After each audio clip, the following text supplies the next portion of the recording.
Hello dear YouTube family, welcome back to this new video. So in this video मा चाहिँ हामी चाहिँ सिक्नेछौँ how to calibrate the coffee grinder. त्यसपछि कसरी espresso बनाउने, कसरी milk steam गर्ने. एज अ बिगिनर बारिस्टाहरुको लागि चाहिँ एकदमै ठुलो वार या एउटा च्यालेन्जेस हुन्छ जस्तै एस्प्रेसो बनाउनु अनि त्यसपछि मिल्क स्टिमिङ गर्नु र ग्राइन्डर क्यालिब्रेसन गर्नु र मेसिन क्यालिब्रेसन गर्नु चाहिँ एकदमै हार्ड हुन्छ एज अ बिगिनर बारिस्टाहरुलाई. सो यो भिडियोले चाहिँ तपाईको बारिस्टा लेभल यहाँदेखि यहाँ पुश गर्नेवाला छ. सो टाइम वेस्ट नगरिकन चाहिँ हामी भिडियो स्टार्ट गर्ने कामहरू गरौँ. सो ओके, फर्स्टमा मैले तपाईहरुलाई चाहिँ ग्राइन्डरमा लिएर आएँ. किन भन्दाखेरि चाहिँ हामीलाई चाहिँ ग्राइन्डर क्यालिब्रेसन गर्नुपर्ने हुन्छ. फर्स्टमा जुन चाहिँ यसो गुड कफी बनाउनको लागि हामीलाई गुड एस्प्रेसो चाहिन्छ अनि त्यसपछि चाहिँ हामीलाई फर्स्ट स्टेपमा चाहिँ हामीले ग्राइन्डरको बारेमा केही नलेज लिन चाहिँ इम्पोर्टेन्ट छ. सो फर्स्ट अफ अल अब तपाईँलाई ग्राइन्डरमा एकदमै इम्पोर्टेन्ट कुरा भन्नेवाला छु. सो तपाईँको माइन्डको ढोका चाहिँ खोलेर सुन्नु होला.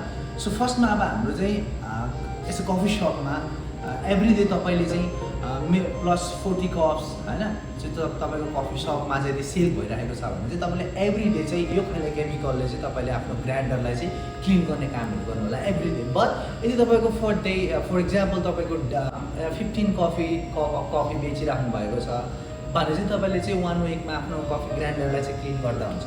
बट यदि तपाईँको कफी सपमा चाहिँ मोर देन 40 कप चाहिँ तपाईँको एभ्री डे सेल छ कफीको भने तपाईँले एभ्री डे या रेगुलर बेसमा चाहिँ तपाईँले आफ्नो कफीको जुन यो भित्रको पार्ट हुन्छ यो पार्टलाई चाहिँ क्लिन गर्ने कामहरू गर्नु. 1मा चाहिँ हामीले चाहिँ बिन्सको हेल्थको बारेमा कुरा गर्छौँ. किन भन्दाखेरि यो पनि एकदमै इम्पोर्टेन्ट पार्ट हो. सो यदि तपाईँले चाहिँ यो बिन्सलाई चाहिँ ओपन गरेर चाहिँ हुपरमा राख्नुभयो अनि हुपरमा राखिसकेपछि चाहिँ 24 आवर्ससम्म चाहिँ तपाईँको बिन्स चाहिँ सकिएन. सो यो क्रममा चाहिँ तपाईँले के गर्न जरुरी छ भन्दाखेरि चाहिँ फेरि त्यो हुपरबाट निकालेर चाहिँ तपाईँले फेरि प्याकेटमा राखेर त्यसलाई क्लोज गरेर अनि फेरि टुमारो जब ड्युटी आउनुहुन्छ फेरि त्यसलाई चाहिँ राखेर तपाईँले युज गर्न सक्नुहुन्छ.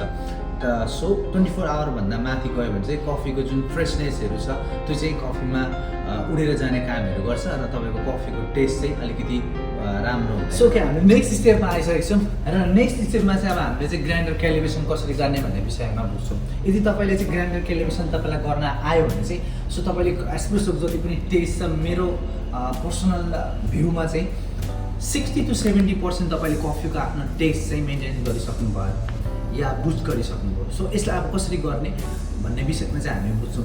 सो तपाईँले देख्न सक्नुहुन्छ यो ग्राइन्डर्समा चाहिँ यस्तो खाले फङ्सन हुन्छ. सो यसको नाम चाहिँ एडजस्टमेन्ट हो जसले चाहिँ हाम्रो कफीको जुन ग्राइन्डिङ्सहरू हुन्छ त्यसलाई चाहिँ मेन्टेन्स गर्ने काम गर्छ या साइज गर्ने कामहरू गर्छ. सो अब यहाँनिर चाहिँ मेबी तपाईँ कन्फ्युज हुन सक्नुहुन्छ किनभने यसलाई चाहिँ एडजस्टमेन्ट रिङ छ मेरो चाहिँ. सो तपाईँको अब कसैको तान्ने हुन्छ कसैको चाहिँ घुमाउने हुन्छ होइन. सो यो फङ्सनहरू चाहिँ डिफ्रेन्ट स्टाइलमा र डिस्प्ले प्लेसहरूमा हुनसक्छ. त्यो तर दुईवटा कुरा चाहिँ हुन्छ त्यसमा चाहिँ हामीले चाहिँ फाइन र कोर्स यो दुईवटा कुराहरू चाहिँ डेफिनेटली त्यहाँनिर पाइन्छ. सो अगाडिको स्टेपमा हामीले बुझ्यौँ कफी ग्राइन्डरमा चाहिँ फाइन र कोर्स भन्ने फङ्सन हुँदो रहेछ भनेर. सो अब what is the use of fine and coarse हामीले चाहिँ त्यसको बारेमा चाहिँ अझ डिटेलमा गएर अझ डिपमा गएर त्यसलाई चाहिँ बुझ्ने कामहरू गर्छौँ. फर इक्जाम्पल अब मैले डबल सर्ट तान्नु पऱ्यो. मेरो पोटा फिल्टरमा चाहिँ मैले 18 ग्राम कफी पाउडर राखेँ. त्यस पछाडि यसलाई मिलाएँ. त्यस पछाडि मेरो ग्रुपमा राखेर चाहिँ मैले चाहिँ 36 ml चाहिँ मलाई चाहिँ विदिन 25 to 30 सेकेन्डमा चाहिँ मलाई चाहियो राइट. तर यहाँनिर के भयो भन्दाखेरि चाहिँ अब मेरो चाहिँ 20 सेकेन्डमा मेरो एस्प्रेसो चाहिँ 36 ml चाहिँ मैले पाएँ भने यहाँनिर चाहिँ मेरो के भयो त कफी चाहिँ छिटो झऱ्यो भने अब मैले के गर्नुपर्ने हुन्छ ग्राइन्डरमा चाहिँ मैले चाहिँ आफ्नो फाइनतिर चाहिँ मैले चाहिँ घुमाउने कामहरू गर्छु. सो अब जस्तै तपाईँको कफीको टाइमिङ चाहिँ छिटो भयो भने हामीले फाइनतिर घुमाउने यति हो. So next step course. अब कोर्समा पनि सेम हो. अब जस्तै मलाई चाहिँ 36 ml चाहिएको छ विदिन 25 to 30 सेकेन्डमा भने तर यहाँनिर चाहिँ के भयो त मेरो कफीको टाइमिङ चाहिँ 40 सेकेन्ड पुग्यो या एकदमै हाई भयो भने चाहिँ मैले त्यही हिसाबले चाहिँ कफी ग्राइन्डरको जुन एडजस्टमेन्ट रिङ छ त्यसलाई चाहिँ घुमाउने कामहरू गर्छु. सो ओके, अझ पनि इजी होमा हामीले सम्झिने हो भने चाहिँ हाम्रो कफीको जुन टाइमिङ छ त्यही हिसाबले चाहिँ हामीले चाहिँ यदि छिटो झरिरहेको छ भने फाइन गर्ने, ढिलो झरिरहेको छ भने कोर्स गर्ने. सो ओके गाइज, हामीले चाहिँ अगाडिको भिडियोमा सिक्यौँ ग्राइन्डर क्यालिब्रेसन कसरी गर्ने भनेर. अब चाहिँ हामीले चाहिँ एस्प्रेसो डायल कसरी गर्ने या एकदम बेस्ट एस्प्रेसो कसरी बनाउने कसरी ब्रू गर्ने भन्ने विषयमा बुझ्छौँ. सो फर्स्टमा हामीलाई चाहिँ यस्तो खाले जुन चाहिँ मेजरमेन्ट चाहिन्छ जसले चाहिँ हाम्रो एस्प्रेसो वेट गर्ने कामहरू गर्छ या यस्तो खाले मेजरमेन्टहरू जसले चाहिँ हाम्रो कफी ग्राइन्ड गरेको कफी पाउडर चाहिँ वेट गर्ने कामहरू गर्छ. सो यो त रह्यो मेजरमेन्ट. नाउ नेक्स्ट स्टेप हामीले अब एकदमै बेबी स्टेपबाट चाहिँ हामीले हेर्नेछौँ है त, एकदम बेबी स्टेप होइन। सो ओके, तपाईँले देख्न सक्नुहुन्छ यहाँनिर मेरो पोटा फिल्टरमा चाहिँ के पानीहरू छ। सो एनदर थिङ इम्पोर्टेन्ट, यदि तपाईँको पोटा फिल्टरको चाहिँ टेम्परेचर कोल्ड छ भने चाहिँ यसले चाहिँ अलिकति राम्रो गर्दैन तपाईँको एस्प्रेसो ब्रिङ टाइममा। सो तपाईँको पोटा फिल्टर चाहिँ अलवेज हट हुन जरुरी छ, एकदम तातो हुन। यदि तपाईँको चिसो छ भने टक्क यसरी पानी लिएर चाहिँ यसलाई चाहिँ सलल सफा गर्न सक्नुहुन्छ। आफ्टर द्याट तपाईँको पोटा फिल्टर चाहिँ तातो पानीले यसलाई हट गरिसक्यो। सो नाउ नेक्स्ट स्टेप, अब हामीले यसलाई चाहिँ क्लिन गर्ने कामहरू गर्छौँ। ओके, सो नाउ अब मैले चाहिँ डबल सर्ट तान्नेवाला छु। सो यो त भयो पहिलो स्टेप, राइट। अब सेकेन्ड स्टेपमा चाहिँ हामीले चाहिँ यसरी यसलाई चाहिँ टक्क लाएर नजिक चाहिँ देखाउँछ। सो यस्तो खाले मेजरमेन्टमा चाहिँ अब चाहिँ हामीले चाहिँ ग्राइन्ड गर्ने कामहरू गर्छौँ। सो मलाई चाहिँ अब कति कफी ग्राइन्ड चाहिएको छ, 18 ग्राम, किनभने यो मेरो डबल सर्ट पोटा फिल्टर हो।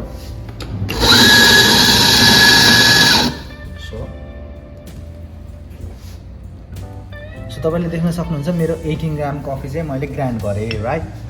नाउ नेक्स्ट स्टेपमा चाहिँ अब हामीले यस्तो खाले इक्विपमेन्ट्सहरू डिफ्रेन्ट हुनसक्छ। सो यो चाहिँ एकदमै इम्पोर्टेन्स हुन्छ।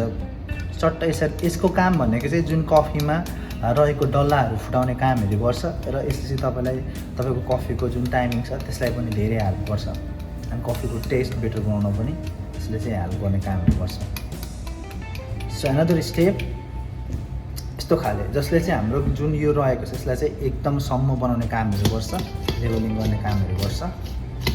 एन्ड नाउ लास्ट स्टेप, हामीले चाहिँ यसलाई चाहिँ ट्याम्प गर्नुपर्ने हुन्छ।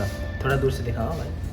सो ट्याम्प गर्दाखेरि चाहिँ हामीले चाहिँ यसरी टक्क राखेर चाहिँ 90 डिग्रीको एङ्गलमा लाइक दिस यसरी पुस गर्ने कामहरू गरिन्छ। टक्क सिधा लगाएर चाहिँ सट्ट लगाएर यसरी चेक गर्नु होला। सो तपाईँको एस्प्रेसो सर्ट चाहिँ रेडी भइसकेको छ। सो अझ केही कुराहरू रह्यो भने चाहिँ तपाईँले सट्ट यसरी ट्याम्प गर्ने एन्ड फिनिस। तपाईँको पोटा फिल्टर चाहिँ यसरी चट्ट क्लिन गर्नु होला, किनभने यहाँनिर रहन सक्छ केही फोहोरहरू रहन सक्छ, त्यसलाई चट्ट यसरी क्लिन गरेर तपाईँले चाहिँ रेडी गर्नु होला। तपाईँले देख्न सक्नुहुन्छ मेरो चाहिँ एकदमै खतरनाक भइसकेको छ गाइस। सो न अब यसलाई चाहिँ हामीले डाइलिङ गर्ने कामहरू गर्छौँ। सो एनदर बिग स्टेप, तपाईँले चाहिँ आफ्नो मेसिन्सको चाहिँ यसरी फ्लस गर्ने कामहरू गर्नु होला। सो यो गर्नु चाहिँ किन इम्पोर्टेन्ट छ भन्दाखेरि चाहिँ समटाइम्स तपाईँको मेसिन्सहरूमा चाहिँ केही फोहोरहरू रहन सक्छ या केही तपाईँले एस्प्रेसो गिराउँदाखेरि चाहिँ यसको जुन डस्टहरू हुन्छ यहाँ रहन सकेको हुन्छ। सो त्यसलाई त्यसले चाहिँ पकाउने कामहरू गर्छ। न त्यस पछाडि फ्लस गर्छु एन्ड यसरी पोटा फिल्टर चाहिँ मैले एट्याच गर्छु मेरो ग्रुप हेडमा। न यो खाले मेजरमेन्ट एन्ड त्यस पछाडि कप, न open timing, make it 00, now start. So यसरी चाहिँ हामीले चाहिँ बेस्ट एस्प्रेसो डायल गर्ने कामहरू गर्छौँ।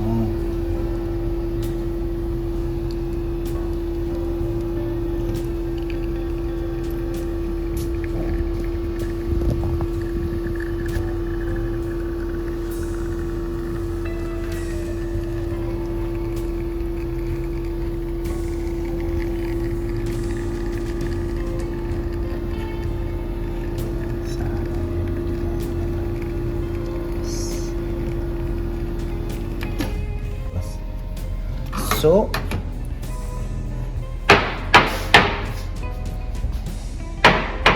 मेरो एस्प्रेसो चाहिँ झरिसकेको छ। Now I am gonna test.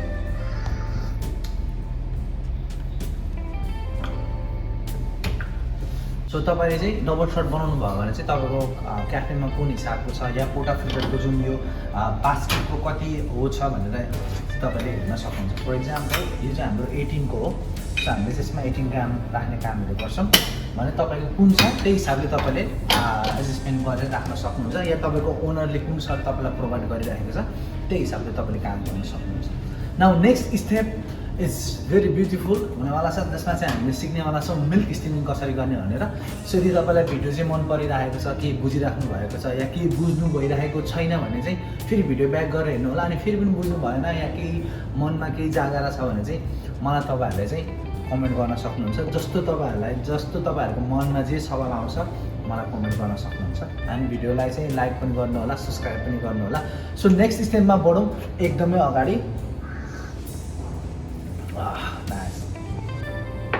Okay guys, हामी चाहिँ अब हाउ टु स्टिम यो मिल्क फर लाटे आर्टमा आइसकेको छौँ, जसमा चाहिँ हामीले सिक्नेछौँ मिल्क स्टिमिङ कसरी गर्ने भनेर। यो पनि एकदमै बिगेस्ट च्यालेन्ज हुन्छ यसो बिगिनर बारिस्तालाई। अझ एस्प्रेसो बनाउनुभन्दा पनि ठुलो च्यालेन्ज भनेको चाहिँ हाम्रो लागि स्टिमिङ गर्नु हो। इभन म पनि या जति पनि वर्ल्डमा बारिस्ताहरू छ सबैलाई एकदमै डिफिकल्ट हुन्छ यसरी स्टिमिङ गर्नको लागि चाहिँ। सो आज चाहिँ हामीले चाहिँ मेरो 4 इयर्सको एक्सपिरियन्समा चाहिँ मैले कसरी सिकेँ भन्ने विषयमा त्यो सिक्रेट चाहिँ आज तपाईँहरूलाई दिनेवाला छु।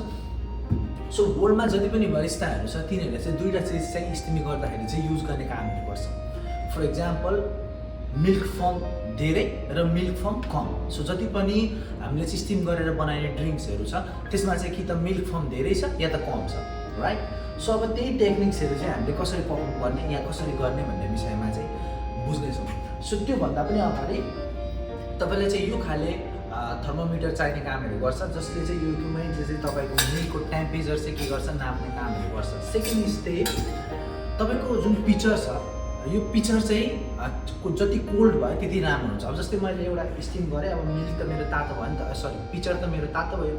नाउ नेक्स्ट स्टेप चाहिँ अब मैले चाहिँ यस्तो खालको इक्विपमेन्ट हुन्छ हामीसँग चाहिँ, जसमा चाहिँ हामीले यसरी राखेर चाहिँ हाम्रो पिचरलाई फेरि चिसो बनाउने कामहरू गर्छ अनि फेरि दुध हालेर चाहिँ फेरि स्टिम गर्ने कामहरू गर्छ, राइट। सो अनि त्यस पछाडि मिल्कको बारेमा कुरा गर्दाखेरि चाहिँ अझ बेटर हुन्छ। यदि गाईको दुध भयो भने चाहिँ अझ बेटर हुन्छ। सो मिल्कको पनि सेम हो, अझ मिल्क चाहिँ पिचरभन्दा पनि धेरै चिसो हुनुपर्ने हुन्छ। तपाईँको मिल्क चाहिँ एकदमै चिसो हुनु जरुरी छ, किन भन्दाखेरि हामीले मिल्कलाई तातो गराउने हो अनि तातोलाई फेरि तातो नै बनाउँदाखेरि चाहिँ इट्स नट गुड, अलिकति राम्रो हुँदैन जस्तै होइन। सो मिल्कको टेम्परेचर एकदमै हाम्रो चाहिँ लो हुनु पऱ्यो, त्यस पछाडि पिचर हाम्रो चिसो हुनु पऱ्यो, हामीसँग यो खाले इक्विपमेन्ट हुनु पऱ्यो तपाईँ बिगिनर बारिस्ता हुनुहुन्छ भने। सो अर्को कुरा हामीले के बुझ्यौँ यहाँनिर, स्टिमिङ गर्दाखेरि चाहिँ हामीले दुईवटा टेक्निकहरू युज गर्दो रहेछौँ। एउटा चाहिँ मिल्क फर्म धेरै बनाउने, एउटा चाहिँ मिल्क फर्म कम बनाउने। सो ओके, नाउ अब हामी फर्स्टमा बुझ्नेछौँ मिल्क फर्म कसरी धेरै बनाउने अनि सेकेन्डमा हामीले सिक्नेछौँ लेस फर्म कसरी बनाउने भनेर।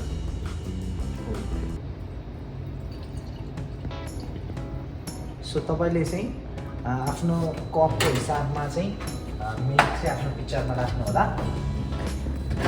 है त। सो नाउ सो फर्स्ट स्टेपमा चाहिँ अब हामी मिल्कको फर्म कसरी धेरै निकाल्ने भन्ने विषयमा चाहिँ आज हामी सिक्नेछौँ फर्स्टमा, राइट। सो ओके, सो फर्स्टमा अब हामीले चाहिँ यसरी क्लिन गर्ने कामहरू गर्नुपर्ने हुन्छ अनि त्यस पछाडि फेरि क्लिन एन्ड फ्लस। सो यो चाहिँ किन गर्न इम्पोर्टेन्ट छ भन्दाखेरि चाहिँ यहाँनिर केही फोहोरहरू हुनसक्छ या केही डर्टी चिजहरू हुनसक्छ, त्यो चाहिँ क्लिन होस् अनि हाम्रो मिल्कमा चाहिँ त्यस्तो डर्टी चिजहरू या कुनै पनि फोहोरहरू चाहिँ नआओस् भनेर चाहिँ हामीले चाहिँ त्यो गर्ने कामहरू गरिन्छ, राइट। सो अब मिल्क फर्म धेरै चाहिँ कसरी निकाल्ने भनेर भन्दाखेरि चाहिँ जस्तै तपाईँले मिल्क स्टिम गर्दाखेरि चाहिँ लाइक यस्तो खाले साउन्ड सुन्नुहुन्छ, त्यो साउन्डले चाहिँ के गर्छ त हाम्रो मिल्कको के हुन्छ फर्मलाई चाहिँ क्रिएट गरिरहेको छ, यानि फ्लोदिङ गरिरहेको छ मिल्कलाई, ओके। सो त्यो फ्लोदिङ गरिरहेको छ अनि त्यो फ्लोदिङ भएको टाइममा चाहिँ हाम्रो मिल्कमा के भइरहेको छ, फर्महरू क्रिएट भइरहेको छ, राइट। सो फर्स्टमा चाहिँ अब हामीले चाहिँ मिल्कलाई धेरै फर्म निकाल्नको लागि चाहिँ मेबी 6-7 सेकेन्ड जति चाहिँ हामीले चाहिँ फ्लोदिङ गर्ने कामहरू गर्छौँ अनि सेकेन्ड स्टेपमा चाहिँ त्यो पछाडि चाहिँ त्यही फर्म निस्केकोलाई चाहिँ हामीले चाहिँ स्पिन गर्ने कामहरू गर्छौँ। सो ओके, थोडा नजिक चाहिँ देखाउनु गाइड। सो तपाईँहरूले देख्न सक्नुहुन्छ।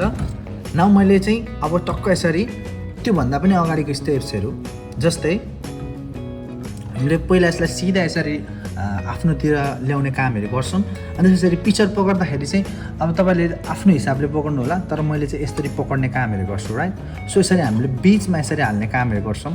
सो बिचमा राखिसकेपछि चाहिँ हामीले चाहिँ यो साइडमा या यो साइडमा, सो तपाईँलाई जुन साइडमा चाहिँ इजी लाग्छ त्यो साइडमा तपाईँले यो यसरी घुमाउन सक्नुहुन्छ पिक्चरलाई। सो तपाईँको यो पिक्चरको जुन मुनिको भाग छ त्यसलाई चाहिँ हामीले चाहिँ यस्तो रोटेट गराउने काम गर्छौँ, यस्तो खाले स्टाइलमा, जुन चाहिँ यस्तो स्टाइलमा बनाउने कामहरू गर्छौँ, राइट। सो अब त्यस पछाडि यति जति चाहिँ हामीले डुबाउने कामहरू गर्छौँ। सो सट्टा हामीले अब फर्स्ट स्टेप बिचमा हाल्यौँ, राइटमा ल्यायौँ, त्यस पछाडि चाहिँ अब हामीले फर्म क्रिएट गर्नेवाला छौँ, राइट। सो अब फर्म क्रिएट गर्नको लागि चाहिँ हामीलाई चाहिँ फर्स्टमा फ्लोदिङ गर्न इम्पोर्टेन्स हुन्छ। फ्लोदिङ गर्नको लागि चाहिँ मिल्क फर्म क्रिएट गर्नको लागि चाहिँ हामीलाई यस्तो खाले साउन्ड क्रिएट गर्नुपर्ने हुन्छ, राइट। त्यहाँ तपाईँले देख्न सक्नुहुन्छ। सो 3 सेकेन्ड भइसकेछ अलरेडी, 4 5 6 7 न मलाई चाहिँ इनफ फर्म भइसकेको छ। अब मैले चाहिँ पिचरलाई अफ गर्ने कामहरू गर्छु एन्ड स्पिन गराउने कामहरू गर्छु, जसले चाहिँ मेरो जुन मिल्कको फर्म छ त्यसलाई चाहिँ अझ सिल्की अनि स्मुथ बनाउने कामहरू गर्छ। त्यस पछाडि यस्तो खाले इक्विपमेन्टले चाहिँ मेजर गर्ने एन्ड तपाईँको 60 डिग्री पुग्यो नाउ क्लोज। सो मिल्कको टेम्परेचर चाहिँ कति हुनुपर्दो रहेछ त 60 to 70 डिग्री। सो यसलाई पनि स्पिन गरौँ। सो तपाईँले देख्न सक्नुहुन्छ यहाँनिर चाहिँ धेरै फर्म भइसकेको छ। सो देख्न सक्नुहुन्छ एकदमै धेरै फर्म भएको छ। फर यो चाहिँ हाम्रो क्यापुचिनो भयो। सो एकदमै सिल्की एन्ड स्मुथ चाहिँ हाम्रो चाहिँ के भएछ स्टिम भएको छ राइट। ओके नाउ अबको टर्न रहेको छ हामीले चाहिँ मिल्कमा थिन लेयर कसरी ल्याउने या थिन मिल्क फर्म चाहिँ कसरी स्टिम गर्ने भनेर सिक्नेछौँ। सो फर्स्टमा अब हामीले अगाडि पनि भने तपाईँलाई त्यो प्रोसेसहरू गर्नु होला। त्यस पछाडि हामीले यसरी राख्ने कामहरू गर्छौँ साइडमा राखेपछि चाहिँ हामीले जति फ्लोदिङ गर्दाखेरि चाहिँ हामीलाई चाहिँ फर्म कम चाहिएको छ नि त। सो द्याट्स वाइ अब हामीले चाहिँ 4 सेकेन्ड जति चाहिँ हामीले चाहिँ यसलाई चाहिँ फ्लोदिङ गराउने कामहरू गर्छौँ। लाइक यस्तो साउन्ड आउने कामहरू गर्छ देख्न सक्नुहुन्छ। अब मेरो चाहिँ के भइरहेछ मिल्क फर्म क्रिएट भइरहेछ। नाउ 4 सेकेन्ड भइसकेको छ अलरेडी। Now of. अब जस्ट मलाई चाहिँ के गर्नु बाँकी छ मिल्क फर्मलाई चाहिँ स्पिन गराउँछु राउन्ड एन्ड राउन्ड। त्यस पछाडि यसको टेम्परेचर हुन्जेलसम्म चाहिँ मैले इन्तजार गर्ने कामहरू गर्छु। मेरो मिल्कको टेम्परेचर चाहिँ रेडी भइसकेको छ। सो यसमा चाहिँ तपाईँले देख्न सक्नुहुन्छ एकदमै पातलो लेयर छ। तपाईँले देख्न सक्नुहुन्छ यहाँ देख्न सक्नुहुन्छ दुध जस्तै छ तर स्मल छ राइट। सो मैले यो भिडियोमा तपाईँहरूलाई सिकाएँ ग्राइन्डर कसरी क्यालिब्रेसन गर्ने, एस्प्रेसो कसरी डायल गर्ने, त्यस पछाडि मिल्क स्टिमिङ कसरी गर्ने। सो अझै पनि तपाईँहरूले केही बुझ्नु भएन भने मलाई कमेन्ट गर्न सक्नुहुन्छ अनि भिडियोमा लाइक गर्नुहोला, कमेन्ट गर्नुहोला, सब्सक्राइब गर्नुहोला। सो फ्युचरमा यस्तै बारिस्टा रिलेटेड कुराहरू चाहिँ मैले अपलोड गर्ने गर्छु। यदि तपाईँलाई फ्ल्याट वाइट भनेको थाहा छैन, फ्ल्याट वाइट कसरी बनाउने, लाटे कसरी बनाउने, सो यस्तै भिडियोजहरू चाहिँ मेरो च्यानलमा छ अलरेडी। सो बारिस्टा इन्टरभ्युजहरूको बारेमा सो त्यहाँ गएर तपाईँहरूले भिजिट गर्न सक्नुहुन्छ। अरू भिडियोज पनि हेरेर आफ्नो इन्जोय गर्न सक्नुहुन्छ। सो अब हामी नेक्स्ट भिडियोको लागि हामी मिलेछौँ अब नेक्स्ट भिडियोमा। तबसम्मको लागि bye bye guys and my cameraman mister Moni also thank you bye. So bye bye guys.